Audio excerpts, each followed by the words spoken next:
maître s'il vous plaît et maître. Dans un état de droit, il y a une justice indépendante.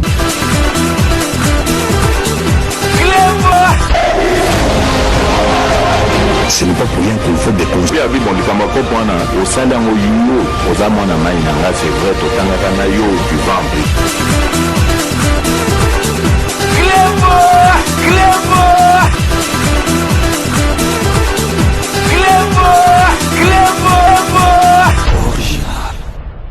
Salut et bienvenue sur Clébois-Original.net. Merci de votre fidélité. 5 minutes avec César Ngadi qui reçoit aujourd'hui un invité pas des moindres car il s'agit de John Yaboussé, le maître John Oyobinonyo surtout Boyebi. Donc d'ailleurs il n'est plus à présenter, mais Lelo Toyambiye en tant que maître était, mais Toyambiye n'a pas fonctionné en Oyo a commis dans Lelo n'a pas expliqué parce que les gens ils comprennent pas maître John Azali Nani. Pembeni ya gouverneur à ville, ceux qui basent kana cadre qui bana poto ou bien basent ceux qui ndegeni donc toko comprendre. Donc avant tout banda déjà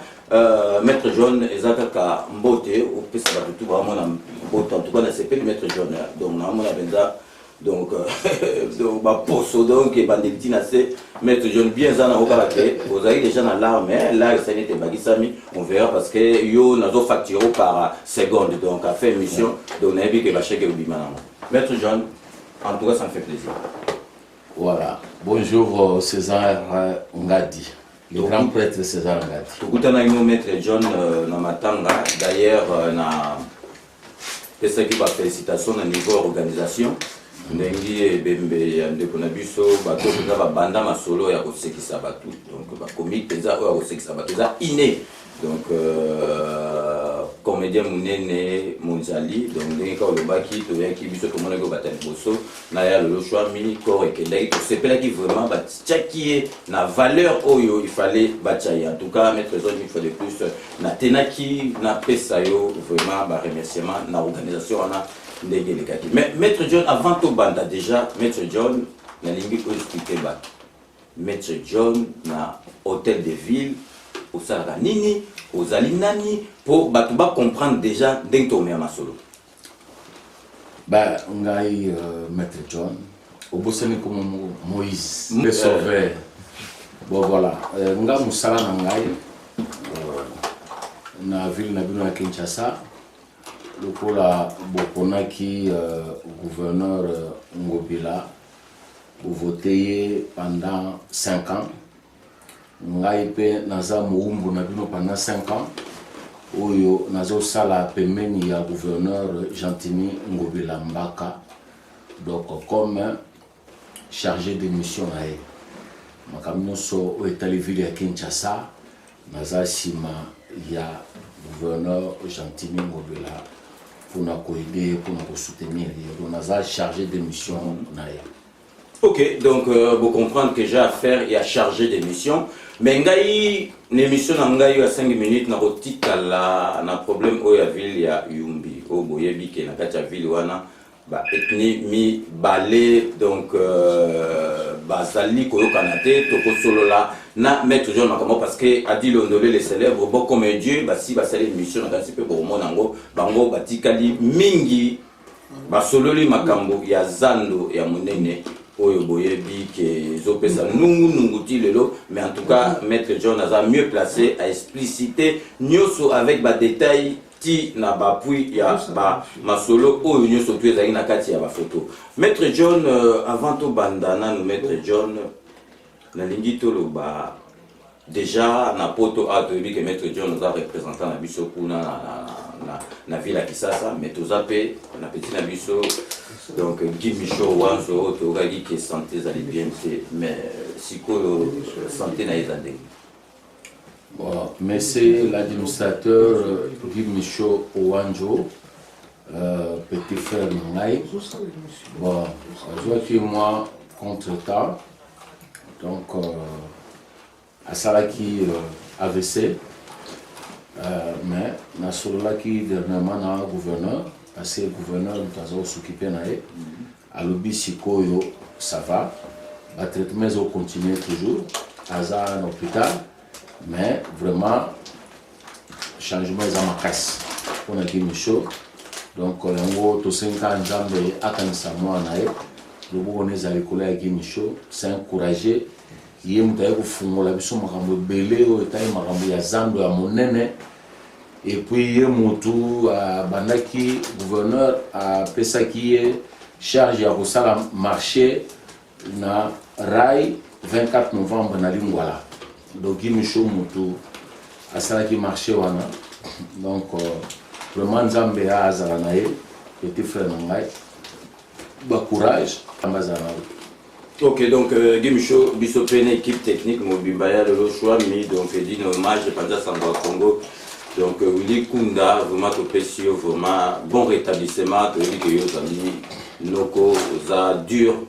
donc ekoleka santé za la ka ndingwana vraiment eko simba. Maître John vraiment na lingi na banda déjà na likambo moko parce que tango gouverneur na biso aye Gentini Ngobila batu bazali komona ke neti za kaka continuité ya précédent oyo tokokoki kotanga kombo te André Kimbuta bazomona makambo ebandaki kokende ndengi bato babandaki kosatendre te tomoni gouverneur aleki na télévision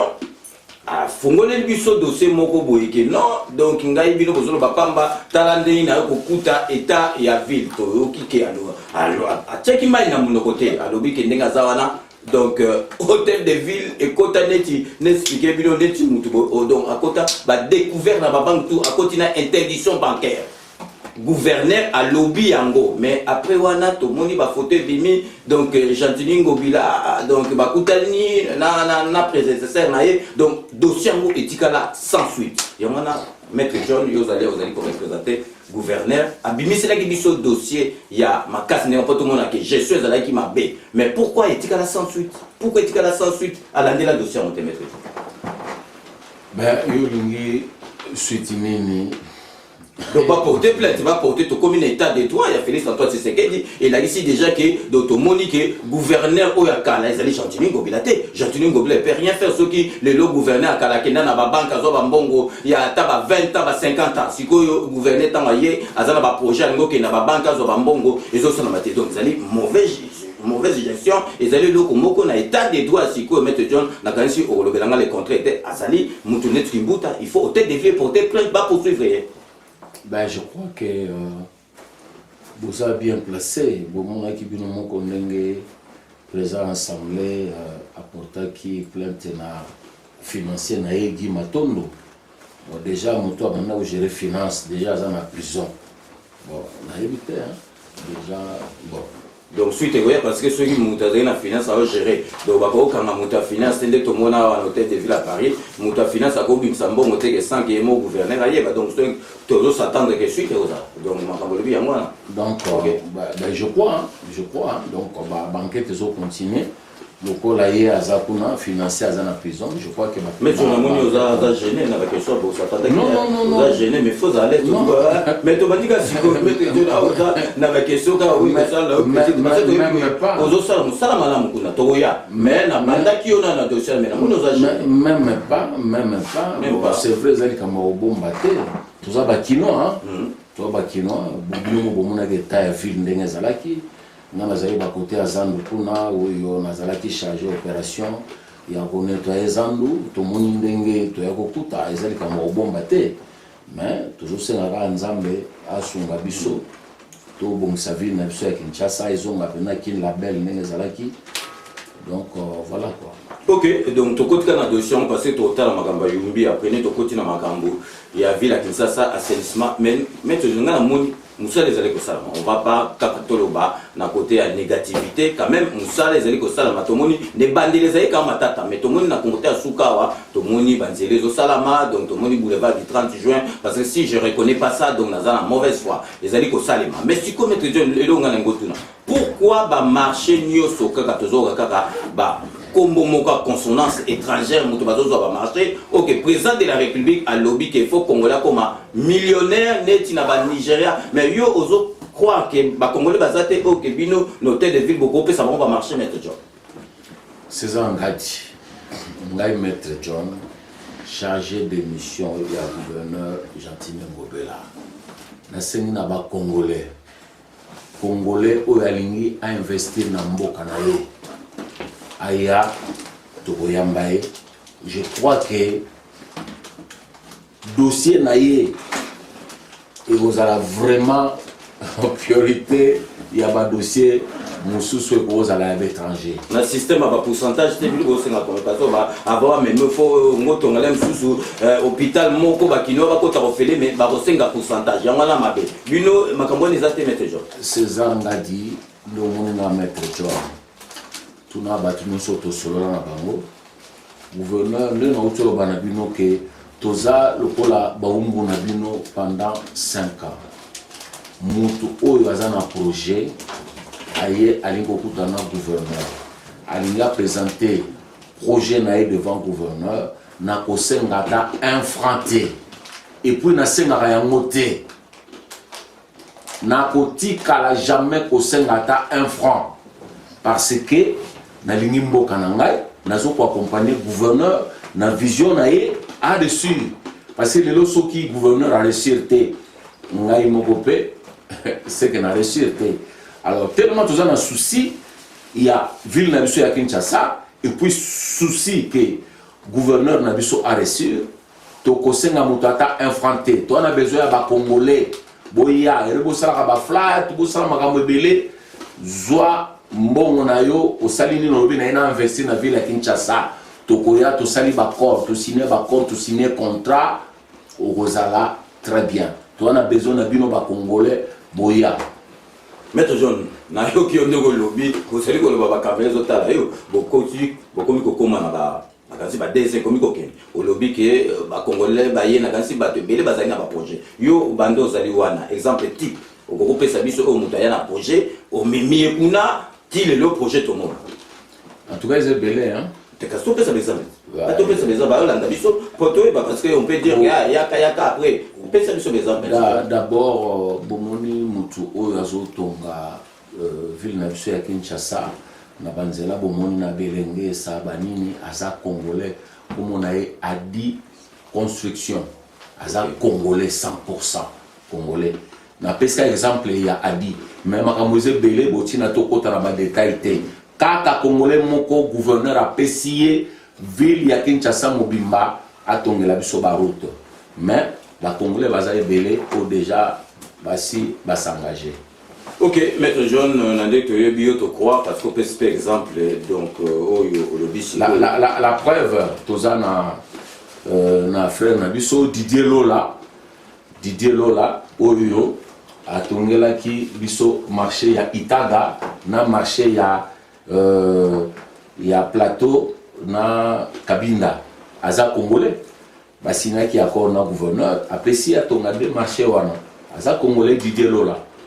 Ok, voilà. D'accord. Merci que maître John tokotana na dossier ya Yumbi na rotique longtemps parce que tu vas comprendre qu'est-ce qui se passe vraiment na Yumbi wana na kopesa na temps ou expliquer bato bazali kolanda biso parce que boyo candidateur entre maintenant bale wana yo expliquer biso parce que peut vous allez mieux placer pour nous expliquer biso makambo ezali koleka kuna maître John. César ngati omoni ndengi boyo kaka troublé ezalaki na Yumbi donc ezalaki entre deux tribus donc deux tribus wana banunu na batende ngai maître John nde bomoni ngai awa nazali 50 nunu 50 mutende ngai maître John Entre les deux. Entre les deux. Ok, c'est bien ça. Gouverneur Ngobila, gouverneur de la ville de Kinshasa, ndenge moko. Papa nae mununu, maman nae mutende. Il pas à deux côtés le kolangai. Donc cela veut dire pour nous l'axabino que likamwana ekoko sala passion zo sala ngai ekoko sala batu musute. Parce que eza le kola papa na maman bazo bunda. Ozomona passion mwana aoyoka. Aokotela nani papa na mama bazobunda siko passion nga naza nango o batu musu bako sentir passion wana te parce naza 50-50 ma yo kotela moko ezate o kotela moko comment papa na yo na mama na yo papa na yo mama wa memi yo 9 mois na liboum na papa na yo oyo akolisi yo papa na yo bazobunda siko na mama yo okotela naye okota otelemaka na katikati yango moni tosalaki nzembo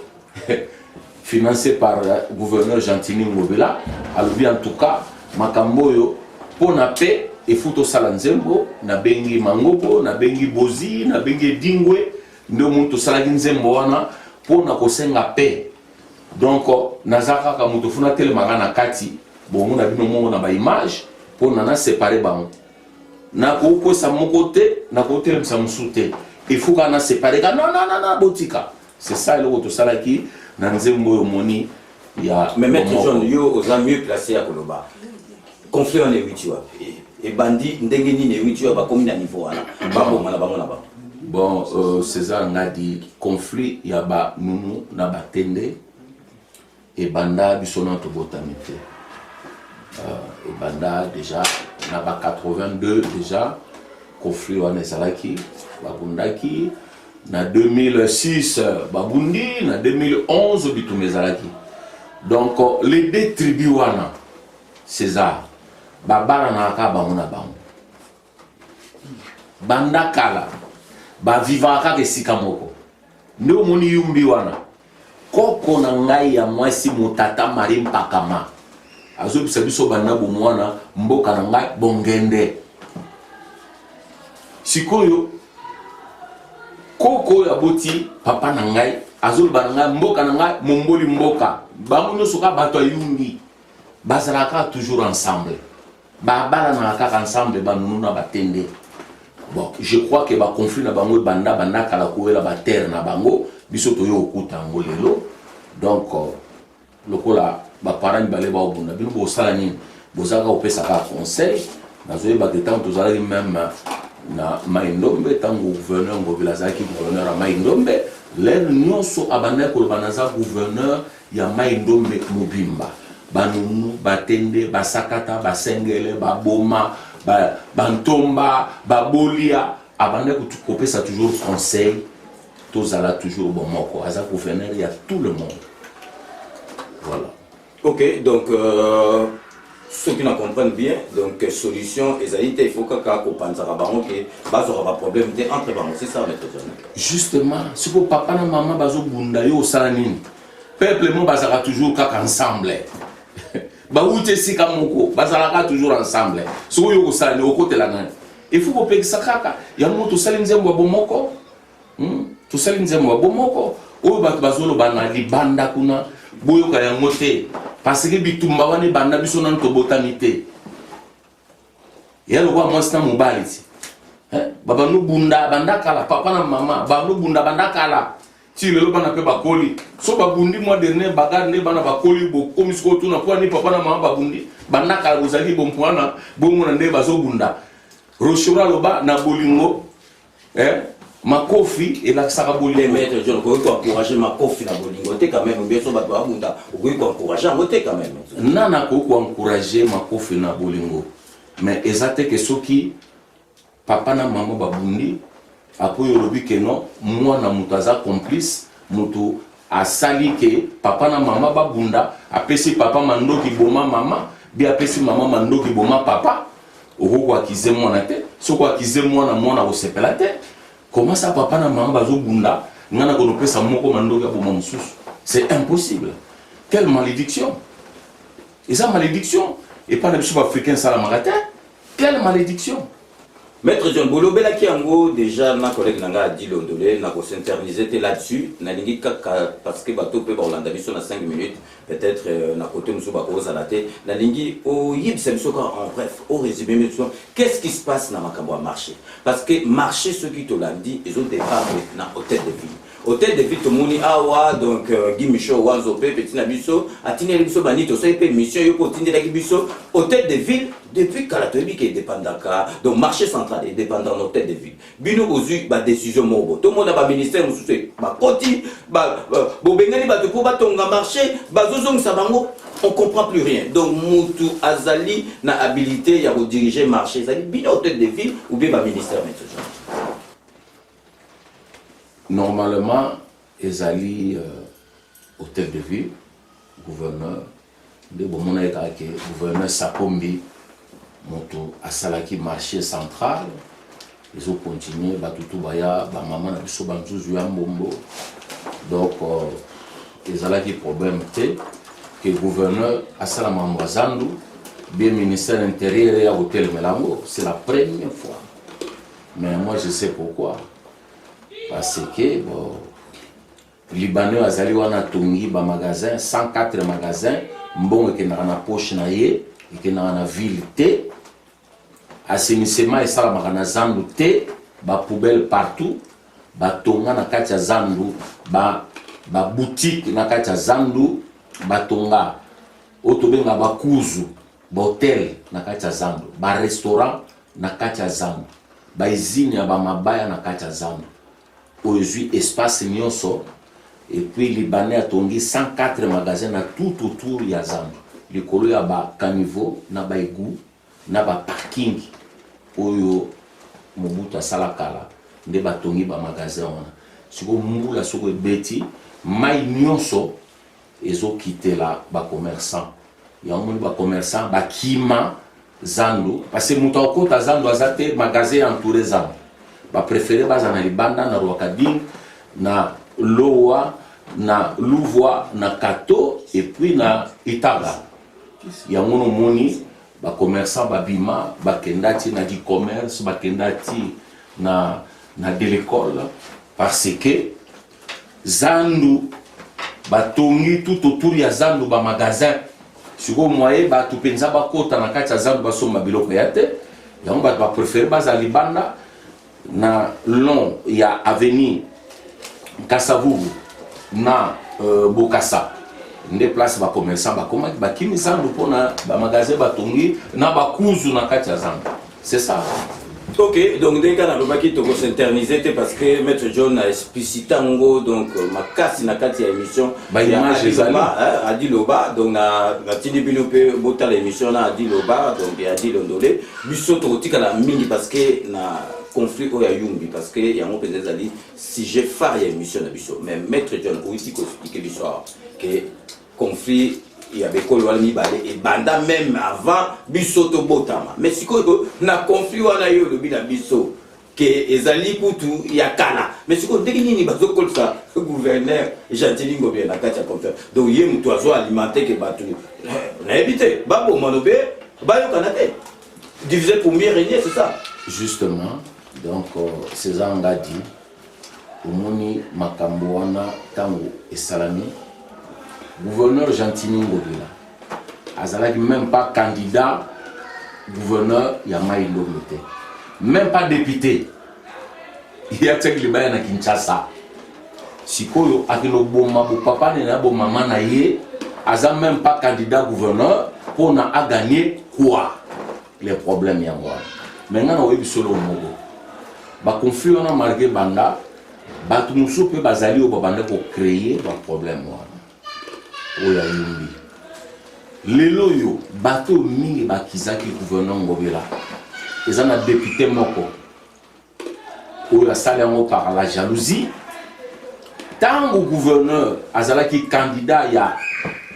gouverneur ya ville ya Kinshasa ba adversaire na ye mususu balobi to kukwesa ye kaka partir na makambo ya yumbi bazwi likambo oyo bitumba eleki balati yango bakomi kotinda batu na média ba bwakela na mutu ya gouverneur Ngobila pona ba kasser na ville ya Kinshasa na liko yebisa bino boye Congo oyo bozomona Congo eza pays ya bazoba te bakonzi ya mboka ya Congo baza bazoba te lelo so gouverneur Ngobila abimi gouverneur parce que pona olakisa ke bakonzi ya Congo baza bazoba te okoyo fundi botala mutu asali boye et faut pas la banquette tout le monde banquette ya ba droit de l'homme tout le monde banquette ya MONUSCO tout le monde même banquette ya gouvernement na biso to kenda ke biso ko témoigner nga tant que chargé de mission na ye on a zakana gouverneur tout le temps tant magamozo leka na yumbi biso za na Maïlombe donc na nini na Inongo to na Inongo tant makamone zoleka gouverneur a là pendant 2 jours. Heureusement, ba audio au gouverneur azo ganga. Tant que ke ba bomi administrateur, nenga zo ganga, Monisco ba zoa ba audio ya gouverneur ya ngoe sauvaye. Ba yeko sala banquette, bato baza kuna na bongende na bayumbi. Sur le bina bango ke gouverneur mutazali auteur ya massacre et salamaki ba omono zali boma et bani ndenge César. Un chef coutumier a koufi. Na mon chef coutumier wana na Inongo, ton gouverneur aleki ba ya que moins 300 pour soutenir rien. Parce que gouverneur Ngobila muni yumbi wana ba voter député 2 fois. O bazolo ba bomi ba na yumbi do batu na ye 2 fois va voter. Si autant gouverneur azalaki candidat, ba chef coutumier ba ya au moins 300 na Inongo. Biso nyonso oyo César Ngadi tozalaki convoqué na service à droit de l'homme na Monisco ti na gouvernement na biso pour na makambo yumbi. Il fallait qu'on témoigne. Ti na batu ba uta na yumbi, chauffeur ba na ko administrateur. Administrateur abatu azalaki na ye moboma. O ba boma e bena na moi na misu ya chauffeur na ena garde corps na ye na moi ba tiraye. Donc makambo yumbi eza très très compliqué. Mais batu ba ko sombango pour na ba kitisa gouverneur Ngobila tanga ba élection naye na ville à Kinshasa. Donc à commençant yande kona biso bokilo nanga au député au kaka Edi Etibako. Mais je pas combo autant na les engagés parce que ils a dossier très sensible Edi Etibako député ya Bolobo au bavota qui est gouverneur Ngobila image ça to ko tela bino alobi ke non ye le kwaza mununu ngana mutende na sengi bino nyonso na batende na banunu batu nyonso bo voter comme ça équilibre ezala entre banunu na batende image ezali gouverneur Ngobila muto soutenir ye à sala de mandat pour le gouverneur après a commencé ba conflit mingi ya ba terre ya banini makambo belé aye ko même la gouverneur Ngobila ba problème ebele ya gouverneur Ngobila benda kimzoto na jalousie wana tango alekite nde sikoyo aye ko baluka ko boka makam nyonso na jalousie parce que benga kinga déjà na kina 2 fois na bureau na ye madame gouverneur atindanga na ke no pese conseil pour na nini azobebisa lokumu ya ndeko na ye Ngobila zape mununu na kena solo na ye ngai tant que mununu tende bokilo na ye mwasi na ye azalaki nièce nanga akufaki na Canada na bana misatu 4 bibembe ya Kinshasa ye mwazolo baso gouverneur Ngobila te ayebi ndika linga osala te banunu balinga oboma ye parce que balobi ke ye biloko na ye ya mutu boma famille na ye mais gouverneur atia bagarde muta soutenir ye ye mwa le biso gouverneur te na éviter mutu wana azolo ba déjà eko inda kuna eko sala boye ye mutu abandaki déjà koloba ban notable na biso mususu balobi mais yo e ba ke likambo ekoya pour nous éviter ki amote omoni mutu abimisa na radio aloba na radio abolobo kuna ke Gentini Ngobila mutaza auteur eza député wana Edi Etibako na lobiango après ba diversaire na ye na Kinshasa ba yo kamata yango non monte le plus gouverneur à l'eka makambo esila tout à fait et ça n'est makambo esila banquette salama batu ya droit de l'homme balobi type wana Etibako azo ya à chaque fois neri bokani mutote neri bokani babi me ba preuve exacte bazuna ba audio na ye bayoki bamuni za été lelo ko muta utana bongende kuna muta mai ndombolo bake gouverneur Ngobila mutaza hotel ya massacre amuno zali boma o mwana mboka batayumbi ba voter 2 fois mutu wana kufa ki chef coutumier na oloba nayo na kutana na ye na Inongo obi ke chef coutumier wana mwana na ye gouverneur mobile atiaki na banque centrale na ye nongo ti le gaz au sana son hôtel de ville moto bana ota moment je me rappelle gouverneur mobile asombelaki ye na ye nongo tango ayaki donc ndeko vraiment tango bakufi na Kinshasa babi bakunda ye na village gouverneur mobile atini mbongo etant que gouverneur et puis akundaka batutu atini mbongo ko na etango ye balobi ke no fu bakunda ye na lopango na ye oh administrateur alobi comment ça wana makambo akala mai ndome koma lelo yo province bayumbi wana koma secteur lelo eza sous ba village te cimetière coutu ya ba chef coutumier ezali fu bakunda ye kuna conflit banda wana nini yo boy to kuna chef matoma na lopango na ye ya lobi non bokono kuna na cimetière coutumier baye ko kunda chef na 2h du matin quand bakundi na 4-5h bakomi koyemba bolo kuta monene oya kanisa ki matoma okunda mate waya babando tumba bandako ya bato moni guerre pa banda donc bakunda ina ndako na bakunda ina oui ok esprit ya ba villageois ya kala bali batia mo lelo yo biso déjà to koma déjà mai ndo me koma province bitumba place bandi o moni bo papa na ngana bo mama na nga babanda bitumba na kufeli bo mama ebele bo tata ebele na bitumba wana sans forme ezana mutu na makolo te omoni guerre wana place banda siko lelo yo bitumba ezaka na Kasai ezalaki na Kivu jamais tomona ba kiza gouverneur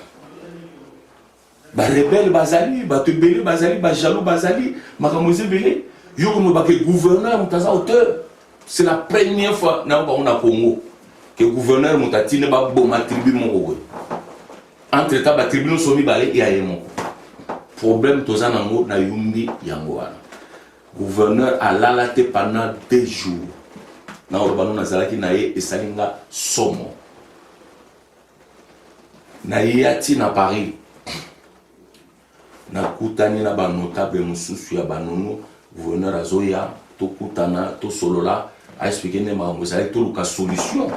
pour na ba déplacer musu ba kotaki na Brazza ba tout même ba vient na musu ba na parler ba binoto kutana ete ye mutabomi ba to wana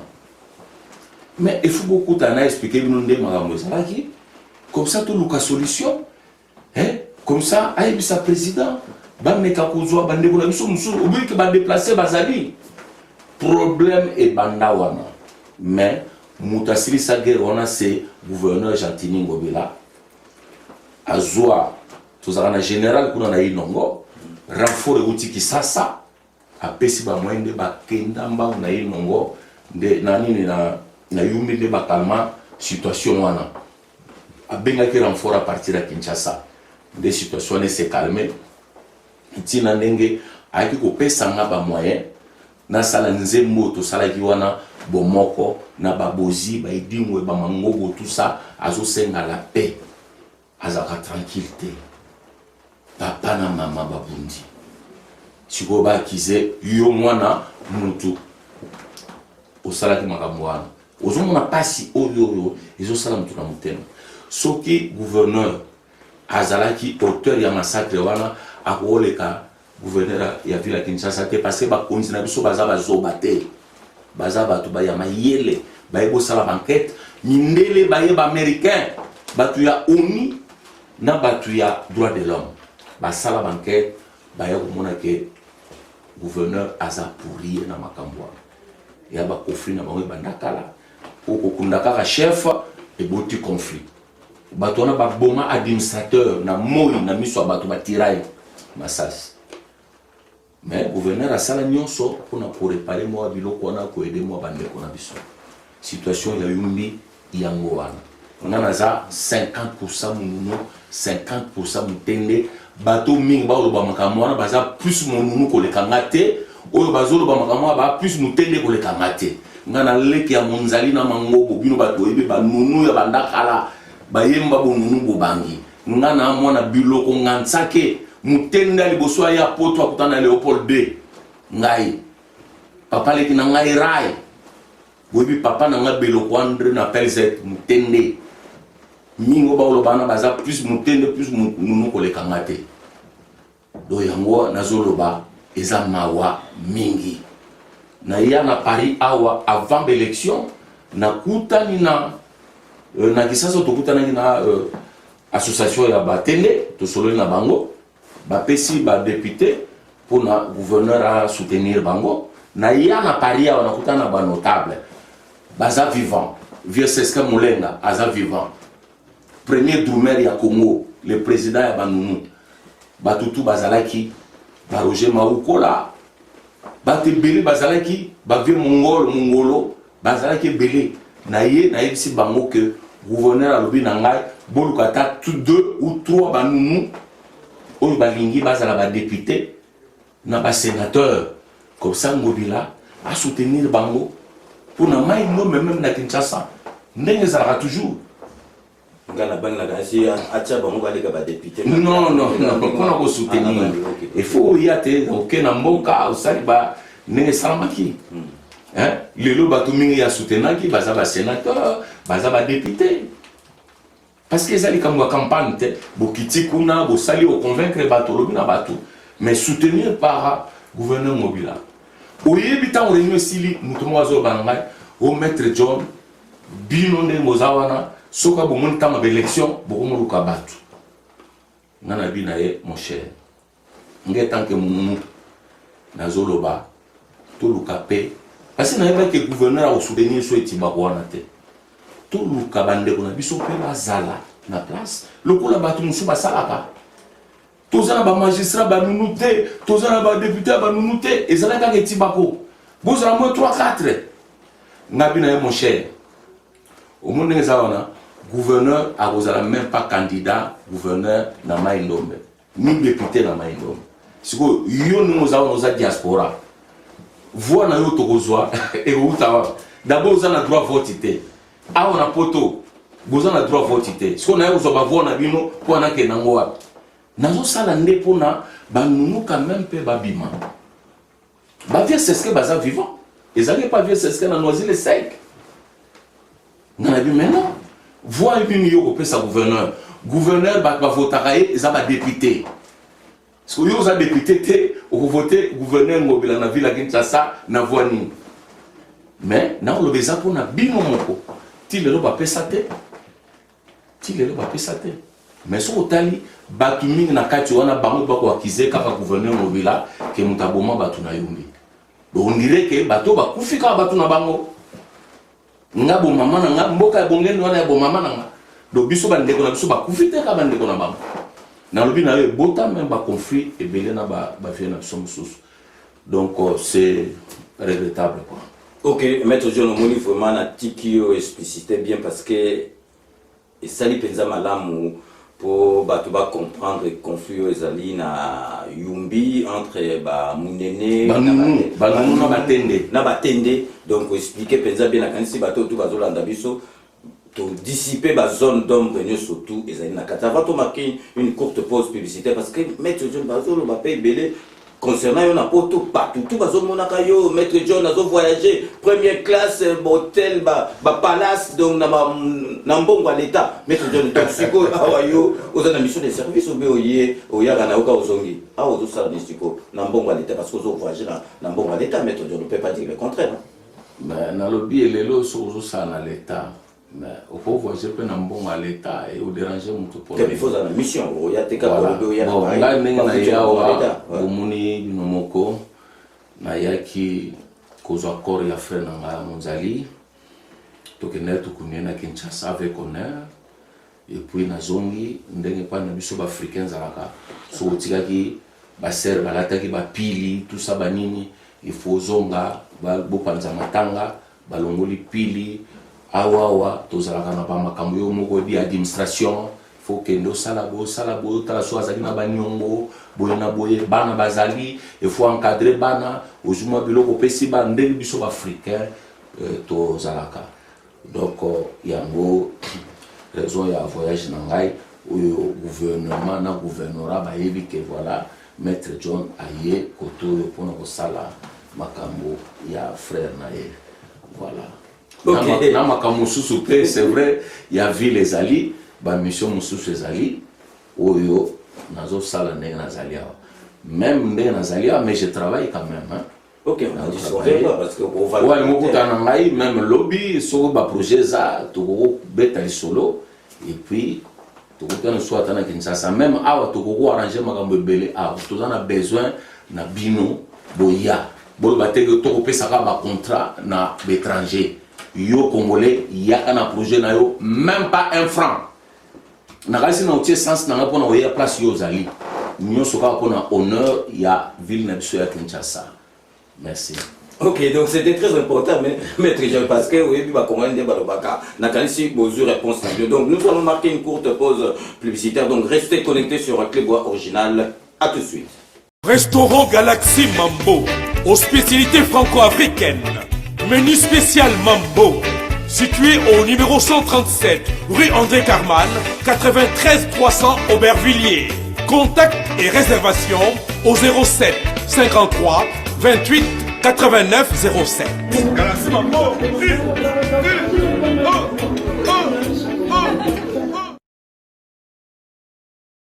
Sepela TV et yena makambu ya sika lisusu.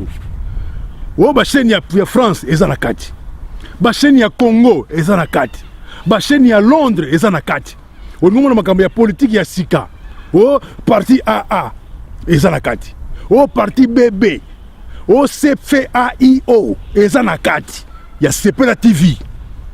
Bouquet comme ya muke boye. O tina poche voyager na ngokeno partout lingi. Na bouquet no ya Sepela TV. Sepela TV. Mais ma biso n'engozo mais ma biso on a 4K machine ma daka Sepela TV. Bienvenue dans le monde de Sepela TV. Sepela TV est le décodeur qui vous permet de suivre les chaînes du Congo en direct de la diaspora.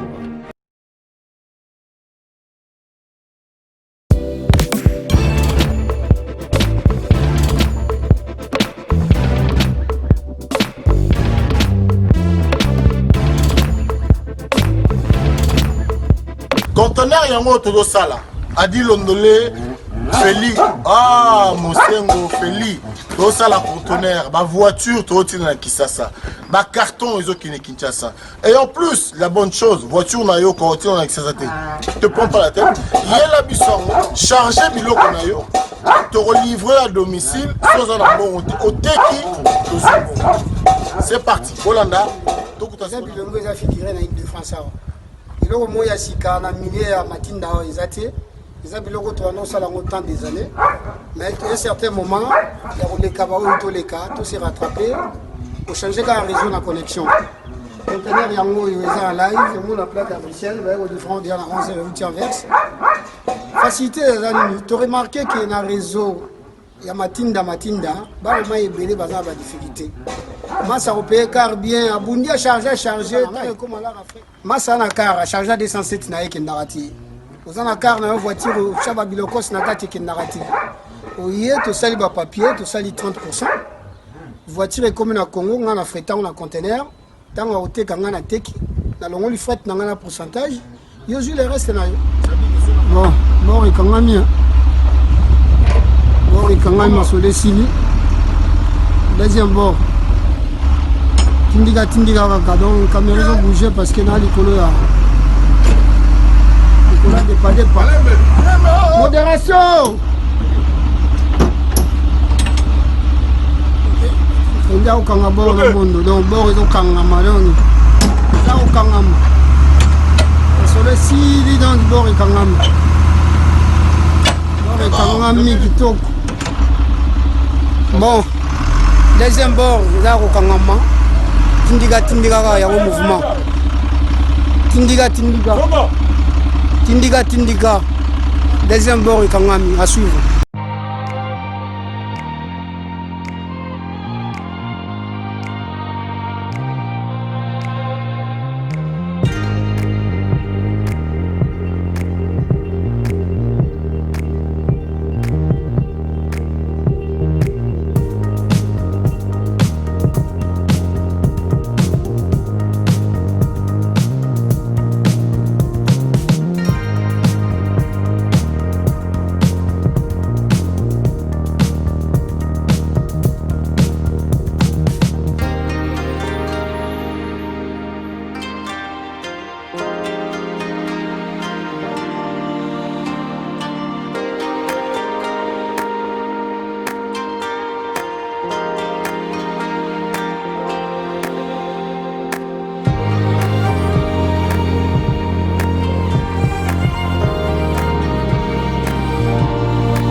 Events. Roms Events, Roms Events. Service traiteur, organisateur d'événements. Allant du cocktail en passant par les akouskis et le traiteur qu'il faut. Vous avez toutes les spécialités.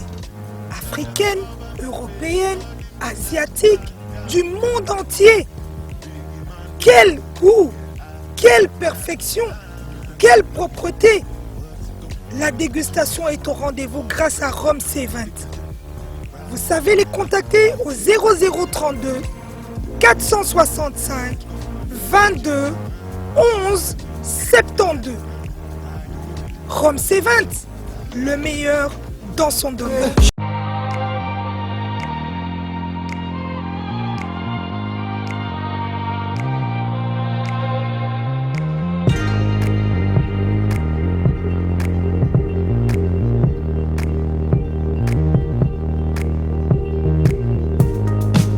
Bienvenue à tous qui viennent de nous rejoindre après ces spots publicitaires. Donc merci de votre fidélité. Nous sommes dans l'émission 5 minutes avec César Ngadi. Je reçois aujourd'hui Maître John Moïse. Oyo azali na biso awa nakanisi bozali komona azali na langue de boîte ezaka ndenge alobaka donc a changé te azo ko expliquer vraiment makambo nyonso avec détail, surtout vraiment na félicité na dossier oyo ya Yumbi parce que Maître John olongoli ba zone d'ombre nyonso tout ezali ndenge bino bobondo kansate parce que bato belé balobi que ezalaki boye ezali gouverner mutazo tia donc essence pour monter pela nakanisi bolandi Maître John parce que il faut kozalaka na mutu oyo azali koloba azali habilité ya koloba makambo oyo il faut aloba bomoni ki expliquer biso ki azali 50 donc na 4 50 akoki kokotela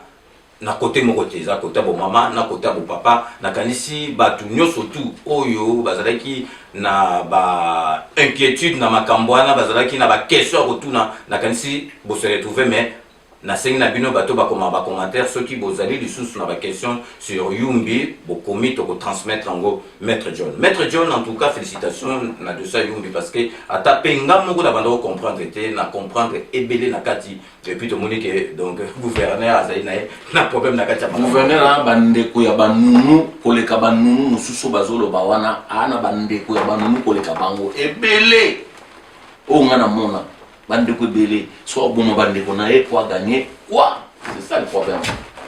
Ok, donc Maître John Tokomi ko s'acheminer vers la fin émission Nabiso, mais Maître John Oyebi dossier au marché central est vraiment sensible parce que marché wana batonga mo depuis kala ezali loko moko boye ceux qui ata ba touriste baye donc marché wana ezali ke loko moko ou expliquer quand même ndenge makambo ezali koleka conflit ndenge ezali koleka bonabo yo moko préciser bien que marché doit dépendre na hôtel de ville sikoyo na makambo ko ke maquette bimaki tisikoyo batravons moto monité donc sikoyo à ce jour tous en octobre 2020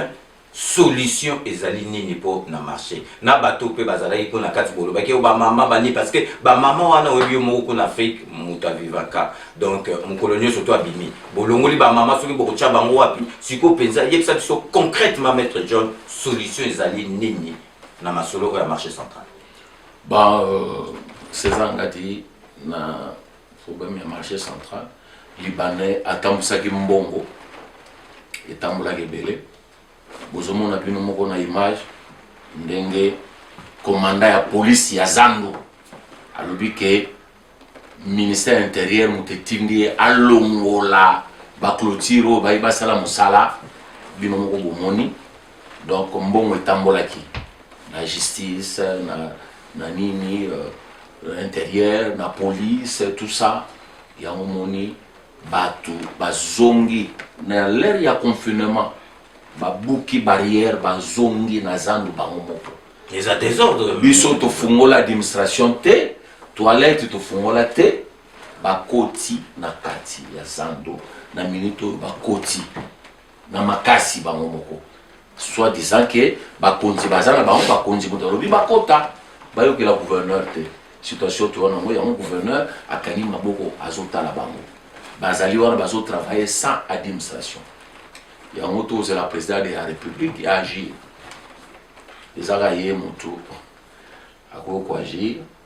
donc on a vu que président azali na gouverneur azosala oyo président azoloba na ye parce que président aza jeune aza diaspora aza mwana kine alingi mboka na ye ebonga comme ça pendant mandat na ye bato nyonso balobake voilà tala président asali boye mais ntango bato balingi lelo oyo tobongisa zandu te botala maquette yebisa wili atia maquette omona oyo gouverneur alakisi bato parce que aza muta parole soka lobi likambo esalamaka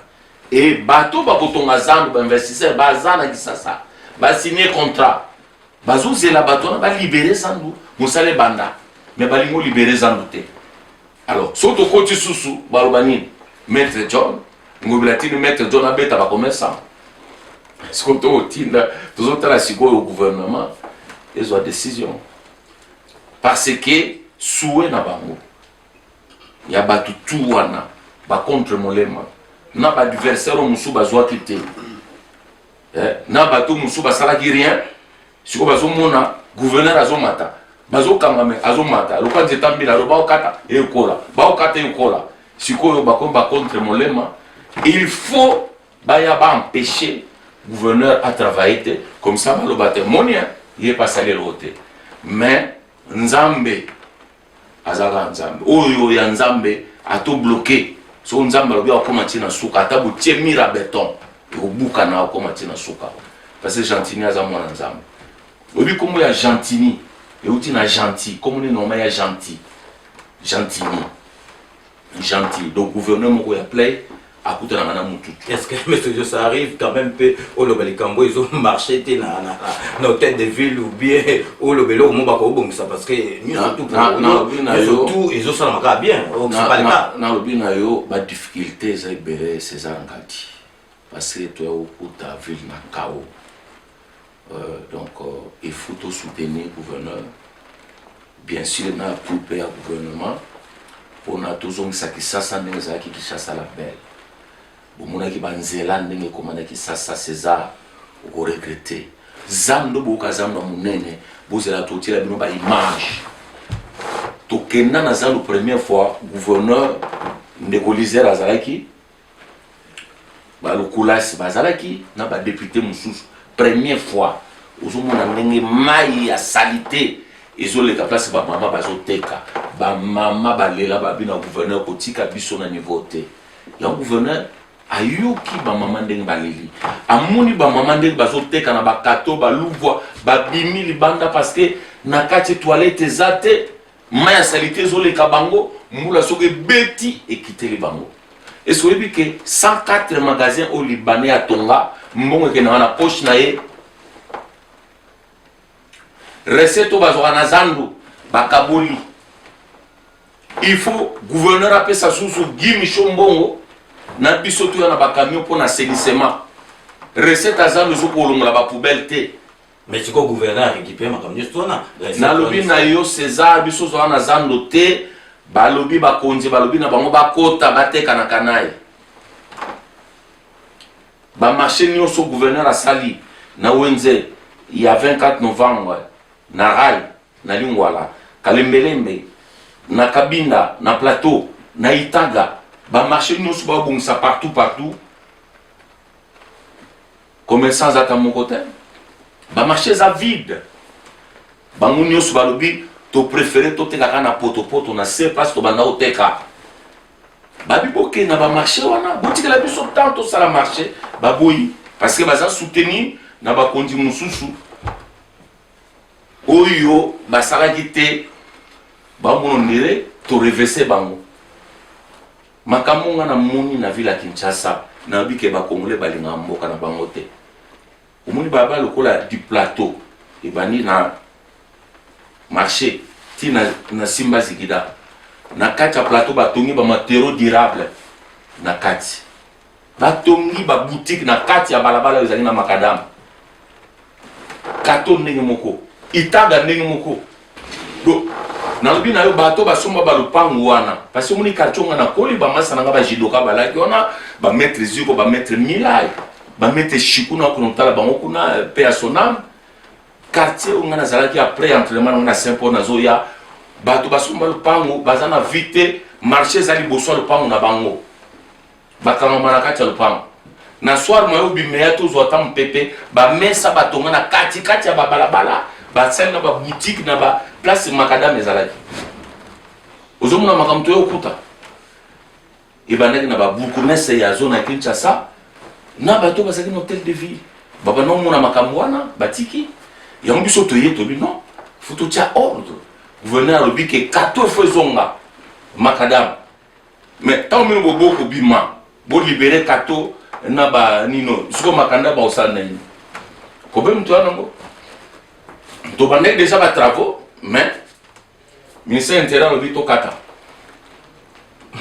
En tout cas, Maître John, ça c'est la réalité à Kinshasa quoi. Donc vous allez conseiller un peu la conjo balanda émission d'engi de koyemo Maître John a sengi gouverneur a sengi penza donc ba mettre fin à makambo parce que c'est pas normal les alliés donc désordre parce que ba kangi bino boye et puis ezapo na intérêt na bino moko bozali côté kana ba place ya malamu to salité donc to sengi penza na ba konji ba zo décision pour ba remédier César ce que épidémie et bimi na ba marché na Kinshasa to perdre je crois moitié de la population à Kinshasa ce que épidémie bimi ne place pas au ça gouverneur raison heureusement ba maladie ya corona oyo et kota pena makasi na ba ville na bisote sinon te elinga ozala catastrophique ok catastrophique faut tala ba condition ya zambu salité autobimisi na zambu okondi mate ba boutique mingo monaki na kati wana ba kuzu banini na kati ya rien kaka ba salité. Ah, donc vraiment, ils allaient pas se courir solo et puis en tout cas, on avait imaginé Maître John diaspora à 8 ans, mon makambo. Donc ils allaient vraiment pas se ressentir. Mais Maître John, pour tout ce qui ça, on va pas se voiler la face, on va pas faire la fine bouche parce que gouverneur Azali na ville de ça, Azali na côté FCC. Donc président de la République, Azali na côté na côté mususuko relation ya gouverneur ou ya bimi na FCC na président de la République et les 40 minutes. Donc omoni depuis Congo et Banda. Bon, nayebi que vient na biso Sakombi pe à son âme, bazalaki bien na président Mobutu. Batutu baleka bakabaidi bavient na biso tout ça banini banjokwe baba mais même banakim bazana plaisir ndenge président de la République azo accompagner gouverneur azo pesa courage nayebi que bientôt solution ya zandu ekozwama parce que le point commun n'est pas président Yemoko en tout cas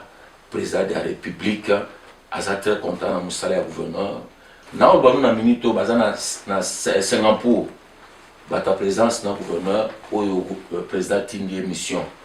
donc gouverneur nengazawana azamona poto ayi makambo ndenge zalaka ezala muta FCC ezala muta IDPS yatalaka wana te yayebi ke batu tout babitani so vila Kinshasa baza bana na ye yaza papa na bango atalaka parti te ya un hôtel de ville ezala na gouvernorat na ye ba ministre bata IDPS batu ya Lamuka batu ya PPRD tala ba bourgmestre a mélange na cabinet na biso kutu koloba te bikolo to ezali ba parti to eza yeso ozole makambo ba parti a oloba ngai nazali gouverneur ya tout kinois naza gouverneur ya SP ya FCCT ou bien soki ya parti nini mais naza gouverneur ya bana ya kine nyoso malamu ne yango wana en tout cas bomoni lancement ya kine mopeto mutayaki kosalango oui c'est le président de la République o tozomona que c'est échec ndenge donc tozomona ndenge bato bazoloba bopeto wana elo mo sala bateme bon c'est ça là on a na bana yo tant soto bandi to lo baki tellement ba mama balelaki to lo bana na grand marché so grand marché et distraire biso ezubiso ta ebele ngai ndo bomona ngande kona bino nazai convoqué na cassation nazai convoqué na parquet na le banabino convoqué na ba tribunal pour na mambo marché mais mama mokatele mabo mettre John abukaki kiosque na nga abukaki dépôt na nga zoki biloko azate mais libana zotinda bavocat na ba syndicaliste on ba oleka na télévision bazo finga bazo convoquer biso mais tellement to apé bana nzambe tango nazo sala mission na ngai to cela veut dire en air nazando en air aza police aza et puis ba ebouer bazali na kati zando bato yo ya assainissement bato nyonso toza na gimisho to sala makamu na moi na miso batutu bon ba image pesa ba journaliste na biso tel de vie avant que ça le logo va filmer et le logo va filmer avant wana to yebisi bango 3 semaines avant que tokoya kolongola ba mesa nyonso ezana balabala ono so na biloko abimisa pour administrateur azalaki administrateur a dû un peu dire micho azali bazolo ba pe na radio na zando que dans 3 semaines tokosala le logo bon makambo wana ezali presse ezali zo filmer so yo ko selanga makambo foza na ba raison. Bon, yo ya kolobaki yo voilà babuki kiosque na ngai ezalaki na avenue du plateau. Avenue du plateau. Place eza makadam avenue balabala l'état. L'état soki otongi na balabala l'état ko buka eloko na yo tangu ye alingi. Soko somi lupangu na balabala l'état ou bien na place oyo ko tonga lupangu te otongi muko l'état ko ya ko buka ya otuna yo te. Yo no tonga kiosque na yo na veni kato na itaga na du plateau alors soko ngunduka ye tracteur ba ebisi bilongo dans 3 semaines bato batongi na balabala balongola biloko olongolite l'état ko ravager mo nyonso akenango so yo lobake babuka kiosque na ezali na du plateau l'état okanga yo. En tout cas, le mauvais meilleur qui a moi quoi. En tout cas, bateau tout balandi biso to comme presque à la fin émission, bon mon penza ba éclaircissement au maître John a PC parce que biso dans 5 minutes to lingaka to zwa information à la source. Donc maître John azali mieux placé boyoki conflit à Yumbi, boyoki makambo azolo boteur de ville parce que ceux qui ayebaki makambo te akolobate azali koloba makambo penza ezali ko wita tout droit kuna la kati ya cabinet ya gouvernement. Maître John tokomi presque à la fin émission na biso na sengi na en guise de conclusion ceux qui okoki ko conclure so dans un message na makambo koloba o biso to aborder te na kati ya émission. Bon, on a profité le kola to parler na Kine Bopeto na ibisaba congolais nazas qu'on a France on a Paris na César Ngadi donc moi na Paris awa ndenge to vivaka même au lieu chingom bien au lait papier au papier on kanya on a le beau côté le qui poubelle au boaki na Brazza ndenge moko na Rwanda ndenge moko bona kisasa ibonga Kine Bopeto eza yo ezanga eza gouverneur eza tout le monde okasate Kine Bopeto ezali ke gouverneur atinda biso to ya ko nettoyer liboso ya ndako na yo non biso to kola na Kinshasa na lopangu nyonso na Kinshasa bozalaki na brouette Congo pa una rato ozokata matiti bino moko botie liboso batami nganga baye balokoti bakena Kine Bopeto zo sala misala bangenza kangisa salite na yo tel boso lopangu tokoya kozwa yango raskine ezali musala nango koya kolongola basalite kokene nango mais yo zo critiquer Kine Bopeto gouverneur a resirté mais en tout temps yo mo za propreté liboso ndako na yo ekoma wenze otie ba mesa na yo obika mokamwa César Ngati ono mona ekomi lokwa kindoki bato nyonso bazoteka na avenue Kasabu na avenue Bokassa obike bato wana soki basilisi musala koteka azwi mbongo mais ake biloko nyonso atekaki atiki salite wana kena yake atiki salite biso tubanomona mama nanga banoteka na zambo aosilisa kanga aussi somona mama ko akombi bo akangisi loko so akotia poubelle l'état ya komema mais place kako ya koteka atiki basalite nyonso wana binombo ya kotongela voilà il faut changement de mentalité il faut c'est ça l'effort donc Kine Bopeto ezosenga moto nyonso azala bopeto donc cela veut dire moto nyonso conscience na ye esala Kine Bopeto c'est l'état d'esprit ezaka ya gouverneur te biso le loto comment chaque samedi gouverneur yemo kwa komoko bima depuis Congo banda na mona gouverneur azota mona nzela azolo kota ba papier azui pa ou azokomba c'est la première fois depuis Congo banda gouverneur mobila kitaka yemo ko na terrain azokomba pe azosala bisala azolo kota ba papier ba image ezali muto boko ko encourager te ezaka ba contre molema o ba moni ke bango simbate biso pe simbate quoi mais nzambe aza. Ok, merci. Donc, maître jeune ici dans Nzamba Zali parce que Nzambe soka fongoli masolonio surtout. Donc, muto akori ko chaka les athées. Donc, maître John, merci d'avoir accepté. Tout ce nga ba konzi mususu. Et le coup de base la stratégie nini to ko récupérer bamboka musezo die bango ba utiaka ne ba blokaka zando et fumwa mate ba utiaka pour gouverner pression. Mais toi on a besoin na bino pe comme soda mabundate. Hein? Ah oui, hôtel Marmambazando, tout ça, bani. Ya trop. Ok, maître John, message qui n'a qu'à suivre et puis tu félicite vraiment en tout cas na ba éclaircissement aux concernant Zandu donc de Sayumbi na makambu surtout le bien vraiment pour bateau balandara biso na bateau bozali kolanda biso boyoki bino moko o maître John alobi na kanisi ba souci na bino na makambu surtout bozalaki nango et leki malamu elongwe na molili. Maître John donc tozo tenter de vraiment bando ya kindengo lobi na ba makamba famille na makamu susu donc vraiment et puis biso peso tozui bateau bazali na besoin ya ko investir Maître John toko contacter yo donc to pesa yo batouana donc vraiment toko pesa yo kaka donc bon séjour vous allez pour longtemps Maître John. Non bon c'est comme la souka mais un moment pour sur la famille parce que ma soeur elle est vraiment gravement malade. Voilà. Donc moi situation naïe, nzamba osunga na mabondeli na bino. Bon après aux hommes en boka. Ok,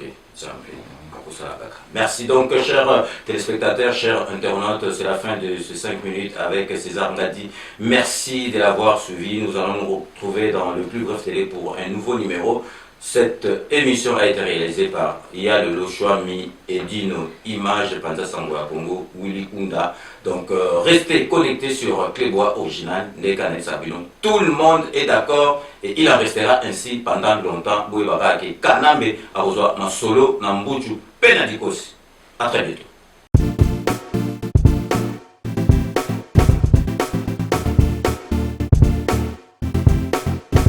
On doit mettre sur pied une dans un état de droit, il y a une justice indépendante.